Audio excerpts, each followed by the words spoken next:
मैं रुक करूंगा चेतन का। चेतन, जिस तरह से ये बजट था, वैसे तो मिडिल क्लास के लिए थोड़ा बहुत अनाउंसमेंट हुआ, अलग अलग सेक्टर्स के लिए थोड़ा बहुत अनाउंसमेंट हुआ, वैसे ही उम्मीद कर रहे थे क्योंकि 5 राज्यों में चुनाव है तो ऐसे में चुनावी बजट भी हो सकता है, और इंफ्रास्ट्रक्चर को मजबूत करने के लिए इन राज्यों के साथ कनेक्ट करने की कोशिश की गई है।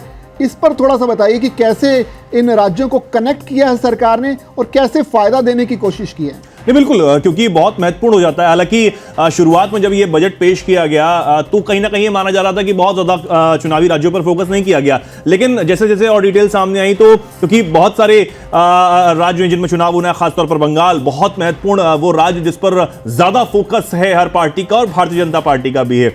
बात कर लेते हैं जल्दी से।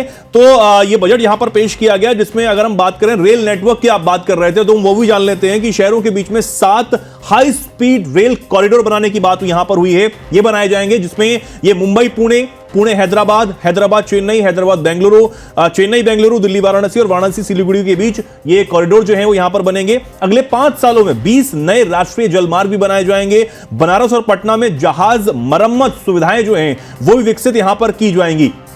तो यहां पर इस चीज का फोकस भी रखा गया है। अगर हम देखें तो कौन से राज्य को क्या मिला है ये भी जान लेते हैं। तो बजट के दौरान उड़ीसा, तमिलनाडु में चुनाव है, आंध्र प्रदेश में डेडिकेटेड मिनरल पार्क बनाए जाएंगे, ये यहां पर इस बजट में कहा गया है।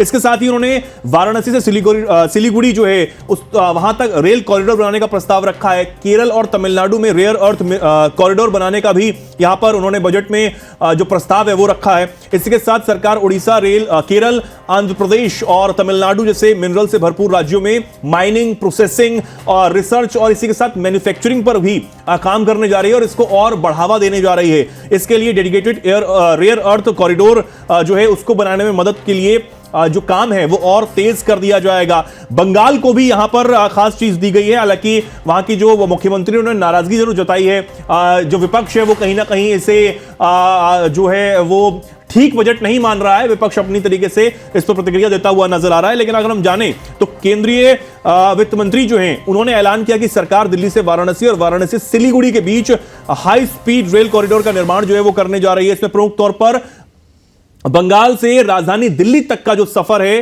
वो कहीं ना कहीं लाभदायक हो जाएगा उन यात्रियों के लिए और वो कम समय में एक शहर से दूसरे शहर जो है वो पहुंच पाएंगे। इसी के साथ आंध्र प्रदेश और तमिलनाडु का मैंने आपको बताया, तो कहीं ना कहीं उन राज्यों पर फोकस जरूर करने की बात की गई है जिसमें खासतौर पर तमिलनाडु है, जिसमें खासतौर पर बंगाल है। ये जो कॉरिडोर हैं इनसे कहीं ना कहीं मदद मिलने वाली है और इस पर जल्द जो है वो काम भी शुरू होने वाला है। तो इस तरीके से उन राज्यों पर भी फोकस हो जाता है। इसी के साथ जो पूर्ववर्ती राज्य हैं उन पर भी कहीं ना कहीं फोकस करने की यहां पर बात की गई है।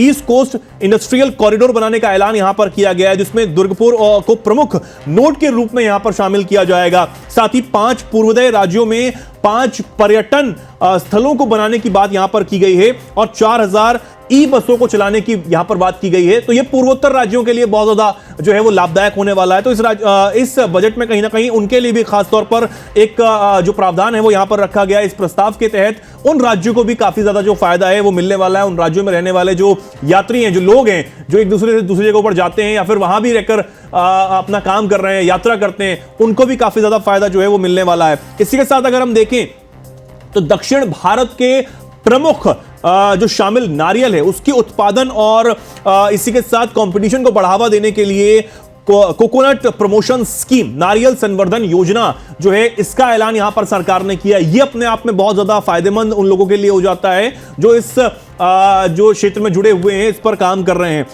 उन्होंने इसके बारे में यह भी बताया कि स्कीम का जो उद्देश्य है वो नारियल के उत्पादन अलग अलग तरीकों से कैसे बढ़े। इसमें मुख्य नारियल उगाने वाले जो राज्य हैं उनमें बेकार पेड़ों की जगह नई किस्म के जो पेड़ हैं, नए जो पौधे हैं, उनको लगाने की बात यहां पर की गई है। भारतीय काजू और कोको के लिए खास प्रोग्राम का जो प्रस्ताव है वो भी इस बजट में यहां पर रखा गया है। तो ये भी अपने आप में बहुत ज्यादा खास हो जाता है। इसी के साथ भारत जो है क्योंकि कच्चे काजू और नारियल के उत्पादन और प्रोसेसिंग में आत्मनिर्भर भी बनना चाहता है और आत्मनिर्भरता की बात इस क्षेत्र में बहुत तेजी से हो रही है, इसलिए यहां पर इस बजट में इस चीज का भी खास ध्यान रखा गया और इसको बनाया गया। इसी के साथ निर्यात जो है उसको भी बढ़ाया जा सके और 2030 तक भारतीय काजू और भारतीय कोको को प्रीमियम ग्लोबल ब्रांड में बदला जा सके, इस पर भी यहां पर खास फोकस किया गया है। यह भी एक चैलेंज के रूप में लिया गया है। नीरज जी।